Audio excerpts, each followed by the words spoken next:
많은 무리가 요단강가에 몰려들었습니다. 한 사람을 만나기 위해서, 한 사람을 보기 위해서였죠. 그 사람은 낙타 털옷을 입고 메뚜기와 석청, 들꿀을 먹으면서 살았던 광야에서 머물었던 사람이었습니다. 광야에서 머물면서 그는 항상 외쳤습니다. 회개하라, 천국이 가까웠느니라. 종교 지도자들에게는 강한 경고의 메시지도 날렸습니다. 독사의 자식들아, 누가 너희에게 닥쳐올 징벌을 피하라고 일러주더냐 하면서 그들을 정죄했던 자였죠. 하나님이 주신 담대함으로 회개하라고 선포했던 자는 누구입니까? 바로 세례 요한입니다. 그에게 나오는 하나님의 백성들을 위해서 그가 베푼 게 있어요. 누가복음 3장 3절에 이렇게 나옵니다. 요한이 요단강 부근 각처에 와서 죄사함을 받게 하는 회개의 세례를 전파하니. 그는 회개의 세례를 전파하는 자였습니다. 그는 자신이 누구인지 알았어요. 메시아가 오기 전에 광야에서 외치는 자로서 메시아가 올 길을 예비했던 자이기도 했습니다.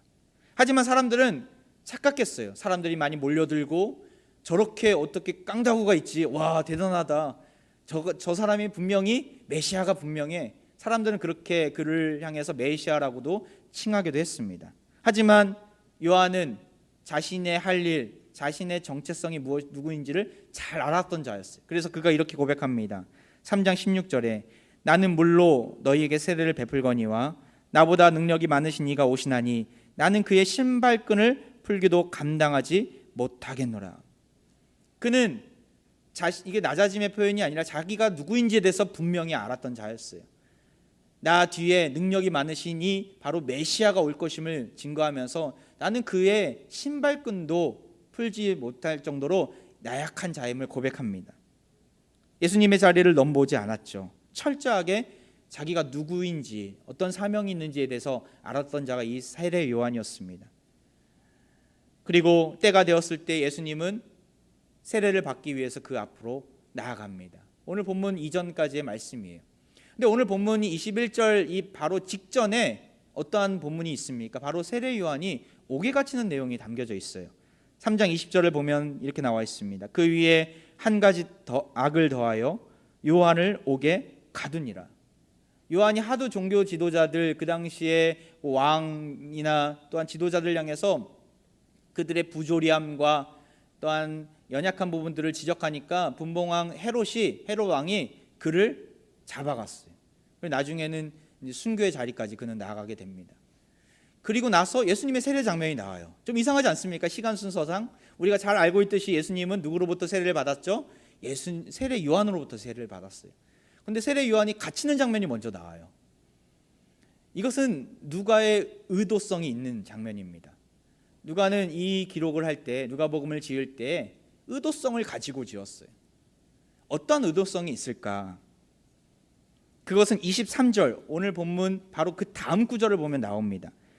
예수께서 가르치심을 시작하실 때에 30세쯤 되시니라. 예수님이 이제 세상 사람들 앞에 전면으로 나서는 때가 돌아야 한 것이죠. 바로 예수님 이전의 시대는 세례 요한의 시대였어요.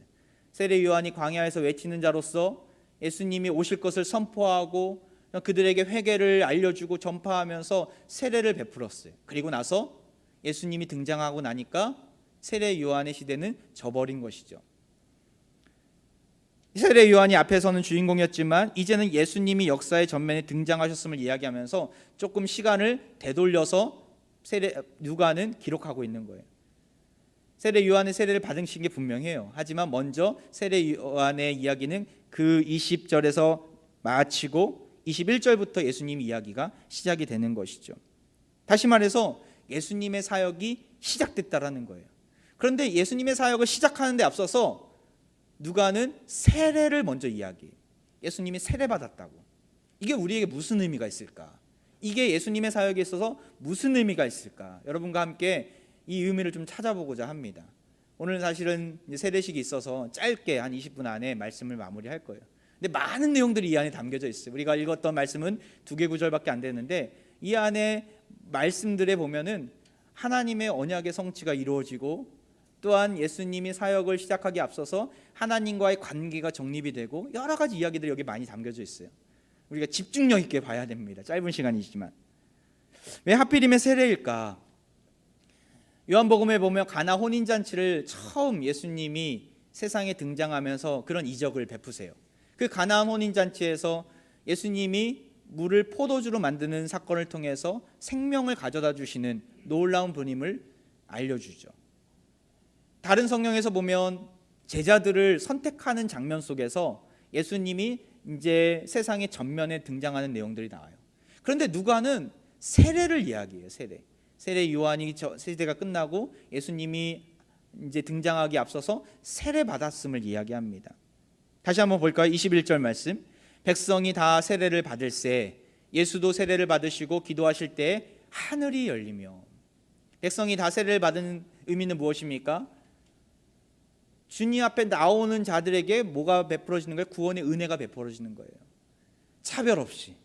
여기서 백성이라는 말함은 예수님을, 그 세례 요한을 향해서 나아갔던 자들을 모두가 칭하는 내용들. 이 안에는 군인도 있었고, 이 안에는 종교 지도자들도 있었고, 또 하찮은 천민 계급도 있었고, 다양한 인물들이 다 나아갔다는 거예요. 그들에게 세례의 은혜가, 하나님의 자녀가 되는 놀라운 은혜가 선포되는 것이죠. 그리고 예수님도 백성들과 똑같이 세례를 받으셨다. 그런데 사실은 이게 맞는 표현이 아니에요.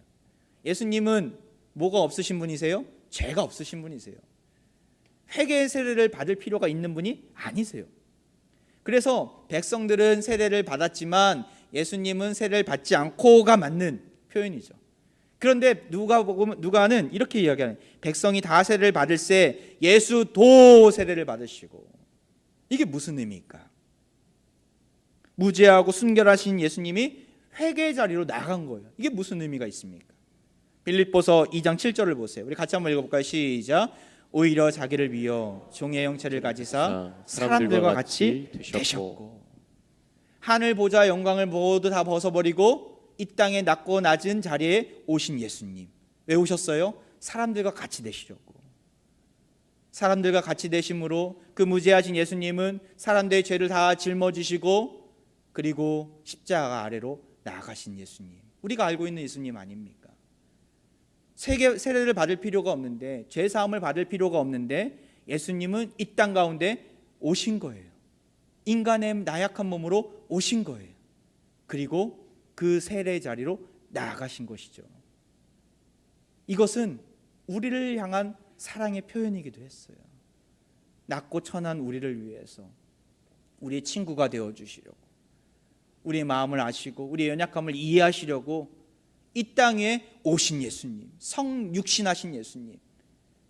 인카네이션이라고, 성육신이라는 신학 용어가 들어가는데, 이 성육신의 비밀을 우리가 안다면 하나님의 사랑이 얼마나 놀라운지, 예수님이 이 낮고 낮은 땅에 오셔서 말 구유에서 태어나시고 우리와 같은 동등한 인간의 모습으로 지내신 것이 얼마나 큰 사랑인지를 알게 됩니다. 우리가 자녀를 키우다 보면 자녀들이 그런 얘기를 하죠. 사춘기에 있는 자녀들이 엄마는 내 마음 모른다고, 아빠는 내 마음 모른다고. 비단 자녀들로만 듣는 이야기입니까? 부부간에도 마찬가지잖아요. 당신은 내 마음 모른다고. 제가 산소망 저녁 기도회 때 그런 얘기를 한 적이 있었어요. 당신은 내 마음 모른다고. 제가 많이 듣는 얘기라고. 어제 집에 들어갔는데 집사람이 계속 저를 쳐다보는 거예요. 나 얼굴에 내가 뭐가 묻었나 계속 쳐다보더라고요. 근데 이런 얘기를 하는 거예요. 뭐 바뀐 게 없냐고. 이때 말을 잘해야 됩니다. 이때 말을 잘해야 됩니다. 뭐가 바뀌었을까? 한참 뚫어지게 저도 쳐다보는데 모르겠는 거예요. 뭐 바뀐 것 같긴 한데 모르겠는 거예요. 나중에 알고 보니까 머리가 바뀌었더라고요. 집사님이 알려줘서 알게 되었습니다. 뭐 또 한 소리 들었겠죠. 당신은 나를 모른다고. 몰라요. 우리는 남편이 아내의 마음을 알겠습니까? 아내가 남편의 마음을 알겠습니까? 물론 살아왔기 때문에 지레짐작해서 여태까지 했던 경험들을 바탕으로 추측할 뿐이지 사실은 몰라요. 우리의 마음을 누가 알겠습니까? 나의 마음을 누가 알겠습니까? 하지만 아시는 분이 계세요. 바로 예수님이십니다. 예수님이 내 마음을 아세요. 내가 누구인지, 내가 어떤 고민 가운데 있는지, 내가 어떠한 상황 가운데 있는지, 말 못할 상황들, 누구한테도 오픈할 수 없는 그런 어려움 가운데서 끙끙 앓고 있는지를, 그 이유를 예수님은 알고 계세요. 왜냐하면 예수님은 이 땅에 오신 하나님이시잖아요. 이 땅에 나를 위해서 오신 하나님, 나를 위해서 이 땅 가운데 안 받아도 될 그 십자가의 고난을 받으신 그 예수님, 나를 살리시려고, 나를 구원해 주시려고, 그 은혜를 안다면, 그 사랑을 안다면 우리는 주님 앞에 나와서 우리의 하소연들, 우리의 어려운 부분들을 주님 앞에 구할 수밖에 없는 것이죠. 히브리서 4장 15절에 이런 말씀이 있어요. 우리에게 있는 대제사장은 우리의 연약함을 동정하지 못할 이가 아니요, 모든 일에 우리와 똑같이 시험을 받으신 이로되 죄는 없으시니라. 동정하다는 게 뭐예요? 우리의 연약함을 동정하다, 우리의 연약함을 이해한다라는 거예요. 근데 이 동정하다는 뜻의 그 어원을 보면 같은 고난을 받다라는 뜻이 담겨져 있어요. 같은 고난을 받다. 우리 인간이 받아야 될 모든 고난을 예수님이 다 받으셨다라는 의미가 담겨져 있어요. 그렇기 때문에 이해가 되는 거예요. 군대 동기들을 만날 때, 특별히 해병대, 저는 해병대는 아니지만 해병대 동기들을 만날 때 엄청 좋아하시잖아요. 해병대 기수도 따지잖아요. 왜냐하면 내가 받는 고통을 얘도 다 받았기 때문에, 이 사람도 다 받았기 때문에 이해가 된다는 거, 통하는 거예요. 그냥 해병대라면 통하는 거예요. 똑같죠. 예수님이 이 땅 가운데 인간의 몸으로 오셨기 때문에 우리가 받아야 될 모든 고난과 고통을 다 받으셨기 때문에 우리가 말을 하지 않아도, 우리가 끙끙 신음만 대도 예수님은 아신다는 거예요. 이것이 동정하다라는 표현 속에 들어가 있습니다. 나아가 예수님이 세례를 받으신 것은요, 앞으로 있을 죄 사함의, 죄 씻음의 사명을 시작하시겠다는 의미가 담겨져 있어요. 예수님이 이 땅 가운데 오신 이유가 뭐였어요? 우리의 죄를 구원하시기 위해서 십자가에 달려 죽으시고 부활하시기 위해서 이 땅 가운데 오셨잖아요. 그 모든 것들은 죄 씻음이, 우리의 죄가 씻어지는 거예요. 세례의 의미가 씻어지는 거잖아요. 예수님이 앞으로 하실 사역을 이제 시작하는 마당인데, 그 시작하는 단계 속에서 세례를 받으신 거예요. 앞으로 내가 가야 될 길이 여기구나. 예수님은 사명을 깨닫고 그 세례의 자리로 나아가신 것이죠. 예수님의 사명은 우리를 위한 십자가의 사랑이었습니다. 이 사명을 위해서 이 땅에 오셨고 공생애를 시작하신 것이죠.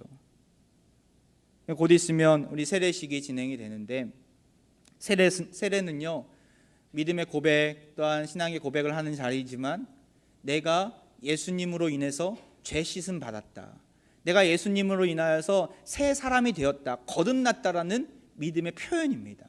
이따가 우리 9명의 지체들 또한 유아세례 우리 부모님들이 그 고백을 할 터인데, 다시 한번 새롭게 되는, 다시 한번 우리가 새롭게 일으킴을 받는 시간들입니다. 이 시간은 너무나 중요한 시간. 왜냐하면 우리의 제2의 생일이기 때문에, 제2로 다시 태어나는 시간들이, 우리 믿음의 선진들 또 믿음의 우리 선배님들도 다 똑같이 그런 시간들이 있었죠. 예수님을 인격적으로 만났고 예수님이 나의 구주 되심을 믿음으로 고백하는 그 시간들이 다 있었잖아요. 이 시간들을 통해서 우리는 우리가 누구인지 다시금 돌아보고, 예수님처럼 우리에게도 각자 주신 사명이 있기 때문에 내가 그 사명을 이루기 위해서 내가 나가겠습니다라고 우리는 고백해야 합니다. 세례식은요, 그 당시에 요단 강가에서 이루어진 성례였습니다. 요단 강가는요, 상징하는 바가 너무나 큰 곳이에요. 어떤 상징이 있었습니까? 이스라엘 백성들에게 요단 강가는 무슨 의미가 담겨져 있습니까? 여호수아와 갈렙이 이스라엘 백성들을 향해서 함께 그 요단강을 건너서 어디로 진격합니까? 가나안 땅으로 진격하잖아요. 가나안 땅에 그 여리고성을 바라보며 요단강 저편에서 동편에서 저 땅을 바라보면서 우리에게 주실 땅이 저기다, 우리에게 하나님께서 허락하신 하나님 나라를 세울 땅이 저기다라고 저들은 생각하고 언약궤를 메고 그 요단강을 밟게 됩니다. 그랬을 때 어떤 일이 일어나요? 요단강이 갈라지는 역사를 보게 됩니다. 세례는요, 요단 강가에서 예수님이 세례를 받으셨다라는 의미는 거기에 초점이 가 있어요. 어떤 초점입니까? 예수님이 새로운 하나님께서 허락하신 그 사역지를 향해서, 세상을 향해서 나아가는 시간들이죠. 다시금 사명을 깨닫고 하나님께서 허락하신 그 땅을 향하여서 하나님 나라를 선포하고 천국이 가까웠느니라 라고 선포하시면서 나아갈 땅을 향해서 예수님은 시작하는 시간들이라는 거예요. 우리도 마찬가지로 세례를 받으면서, 또 우리 세례 받은 자들로서 하나님을 구주로, 예수님을 구주로 영접하고 하나님의 자녀로서 이 땅 위에서 우리가 세상을 향해 나아갈 때 세례는 첫 단추가 되어야 합니다. 믿음의 고백을 하면서 주님이 나의 구주이십니다, 주님이 나의 주인이십니다, 내가 주님을 위해서 살겠습니다 라고 고백하면서 새 땅을 향해서 나아가는 거예요. 나에게 인생에 주어진 그 땅을 향해서 담대하게 나아가는 시간이에요. 저는 오늘 세례식이 그러한 시간이 되기를 소망합니다. 9명의 지체들, 또 1명의 우리 유아세례 받는 또 우리 아이와 또 부모님에게 이러한 의미가 선포되었으면 좋겠어요. 21절 보세요. 예수님이 세례를 받으실 때 어떠했어요? 백성이 다 세례를 받을 때 예수도 세례를 받으시고 기도하실 때에 하늘이 열리며. 하늘이 언제 열려요? 기도하실 때. 기도하실 때. 이 기도하실 때라는 단어는 의미는 누가복음에만 나와 있는 어구예요. 마태, 마가 예수님의 세례에 대해서 이야기를 언급은 하지만 기도하셨다라는 내용이 담겨 있지는 않아요. 그런데 누가는 의도적으로 기도하셨다라고 설명을 하고 있어요. 여러분, 기도의 의미가 무엇입니까? 히브리서 4장 15절에 나와 있죠. 15절 16절에 나보면 나와 있어요. 16절에 보면 그러므로 우리는 긍휼하심을 받고 때를 따라 돕는 은혜를 얻기 위하여 은혜의 보좌 앞에 담대히 나아갈 것이니라. 죄 씻음을 받은 자들은 누구에게 나아갈 수 있어요? 은혜의 보좌 앞에 나아갈 수 있어요. 은혜의 보좌라는 것은 하나님이 계신 곳이에요. 하나님과 만남의 자리에 나아갈 수 있다는 거예요. 세상 사람들에게 기도해봐라, 기도해봐라. 자신의 소원을 이야기할 수는 있죠. 자신의 바람을 이야기할 수는 있어요. 하지만 기도의 정확한 의미는 알지 못해요. 누구한테 기도하는지를 몰라요. 하지만 우리는 누구에게 나아가는지를 알잖아요. 아빠, 아버지 되신 하나님께 탐대하게 나아갈 수 있잖아요. 예수님이 이 땅 가운데 오셔서 한 일 중에 가장 큰 일은 그거예요. 우리가 하나님을 만날 수 있게끔 열어주신 거예요. 그 사실이 어디에 나옵니까? 마태복음 27장에 보면 성소의 휘장이 위로부터 아래까지 찢어집니다. 예수님이 십자가 사건이 있었을 때 일어난 일들이었죠. 바위가 터지고 지진이 나고 성소의 휘장이 찢어졌다. 이게 무슨 의미일까? 성소의 휘장은 약 3m 정도 됐어요. 두꺼운 휘장이었어요. 아무나 못 찢어요. 만약에 찢는다고 하면, 인간이 찢는다고 하면 아래서부터 찢겠죠. 아래에서 힘을 주고서 찢겠죠. 그런데 분명히 얘기합니다. 위로부터 아래까지. 하나님의 역사가 위로부터 아래까지 있었다는 거예요. 갈라졌다는 것이죠. 갈라졌다. 이 갈라짐으로 인해서 하나님과 우리 사이에 있던 장벽들이 허물어지고 우리가 하나님을 단독적으로 만날 수 있는 길이 열렸다는 거예요. 이것은 엄청난 특권입니다. 당시에 이스라엘 백성들은 대제사장들이 1년에 한 번 대속죄일 날 이스라엘 백성들 대신에 하나님을 만났죠. 이 지성소 안으로 들어갔잖아요. 대신 들어간 거예요. 이스라엘 백성들은 만나지 못했어요. 죄인인 사람들은 만나지 못했어요. 대신 들어가는 거예요. 그런데 지금 예수님께서 성소 휘장을 찢으시면서 우리가 스스로가 예수님의 이름으로 하나님께 나아갈 수 있는 길을 열어주신 것이죠. 이것은 특권입니다. 이것은 기도의 축복이에요. 우리가 직장 생활을 하면서, 가정에서, 교회 안에서 주님을 만나고 주님 앞에 기도할 수 있는 것은 특권이에요. 여태까지 뭐 기도하는 거 뭐 쉬었지. 여태까지 뭐 맨날 기도했었는데. 이거에 대해서 우리는 값지게 여길 수 있어야 합니다. 이 자리를 값지게 여길 수 있어야 돼요. 예수님이 세례를 받으시고 기도하셨다는 의미는 거기에 담겨져 있죠. 우리가 하나님 앞에 죄 씻음 받은 자는 하나님의 단독적으로 하나님을 만날 수 있는 자리가 열렸다는 의미가 담겨져 있는 거예요. 그리고 하늘이 갈려집니다. 하늘이 열려요. 마가복음에 보면 하늘이 갈라졌다라고 나와요. 하늘이 갈라졌다. 휘장이 갈라지듯이, 요단강이 갈라지듯이 하늘이 갈라지는 역사를 보여주신 것이죠. 그리고 하나님과 우리와의 관계 속에서 성령이 비둘기같이 임하고 하나님이 우리에게 말씀하십니다. 뭐라고 말씀하십니까? 22절 보세요. 성령이 비둘기 같은 형체로 그의 위에 강림하시더니 하늘로부터 소리가 나기를 너는 내 사랑하는 아들이라 내가 너를 기뻐하노라 하시니라. 예수님이 사명의 자리로 나아가는 타이밍에서 자신의 사명이 죄 씻음의 자리로, 죄 사함의 자리로 나아가는 것임을 알고 세례받으러 나아갔을 때 하나님은 예수님을 향해서 너는 내 사랑하는 아들이라 내가 너를 기뻐하노라. 왜 예수님이 기쁨이 되셨습니까? 하나님의 기쁨이 왜 예수님이 되셨습니까? 예수님은 하나님의 말씀에 순종해서 이 땅 가운데 모든 것을 다 내려놓고 인간을 위해서 오셨잖아요. 그리고 묵묵히 십자가의 사명을 이루려고 시작하는 거예요. 이것이 하나님의 기쁨이 된 거예요. 하나님의 말씀에 순종하고 그 말씀대로 인류를 위한 하나님의 사랑을 드러내기 위해서, 우리를 향한 하나님의 사랑을 드러내기 위해서 묵묵히 그 구원의 여정을 떠나시는 예수님.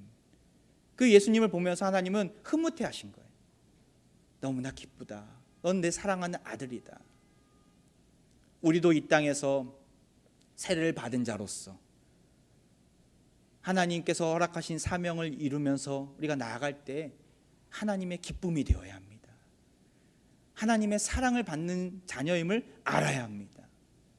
코로나19로 인하여서 많은 백성들이 신음하고 있는 이때 참 많은 어려움들이 찾아오죠. 갑작스럽게 직장이 닫히기도 하고, 또한 취업 준비하다가 모든 것을 다 내려놓기도 하고, 또한 코로나로 인하여서 자가격리에 있는 성도들도 있고, 여러 정말 각양각색의 어려움들이 많으시더라고요. 성도들 대할 때, 이 소식을 들을 때 왜 이런 일이 당했을까? 왜 이런 아픔들이 있었을까? 왜 하필이면 지금? 왜 하필이면 지금? 신방하다 보면, 또한 전화로 소식을 나누다 보면 여러 가지 아픔들이 많이 계시더라고요. 그럼에도 불구하고 우리가 버틸 수 있는 이유가 무엇입니까? 우리가 이 어려움 속에서 묵묵히 신앙의 길을 걸어갈 수 있는 원천이 무엇입니까? 바로 하나님의 음성인 것이죠. 하나님의 어떤 음성이 있어요? 너는 내 사랑하는 아들이다. 넌 내 사랑하는 딸이다. 나는 너를 기뻐하노라. 여러분, 이 음성을 들으시길 원합니다. 우리 각자에게 주시는 음성이에요. 세상 사람들은 우리를 향해서 지적하고 조롱하고 거봐라, 믿음이 대수냐라고 이야기할 수 있을지 모르겠지만, 하나님을 믿는 백성들은 그런 조롱에도, 그런 아픔에도 흔들리지 않습니다. 하나님과 우리와의 관계가 온전하다면, 하나님이 내 아버지가 되어주시고 나는 하나님의 아들과 딸로서 서 있다면, 하나님이 기뻐하시는 사명을 감당한다면 우리는 흔들리지 않습니다. 우리는 넘어지지 않습니다. 그 가운데 주시는 새 힘을 얻고 일어설 수 있는 것이죠. 오늘 세례식을 우리가 참여하면서, 또한 세례식 가운데 나아가면서 우리에게 주시는 하나님의 음성을 들었으면 좋겠어요. 하늘이 열리고 나를 향해서 너는 내 사랑하는 아들이다. 너는 내 사랑하는 딸이다. 내가 너를 기뻐하노라. 내가 너를 책임져 주리라. 내가 너와 함께하리라. 이 음성을 듣고 힘있게 일어나 주님께서 허락하신 사명의 자리로, 우리에게 맡겨주신 하나님의 나라를 확장하는 일에 우리가 온전히 쓰임받기를 주의 이름으로 축원드립니다.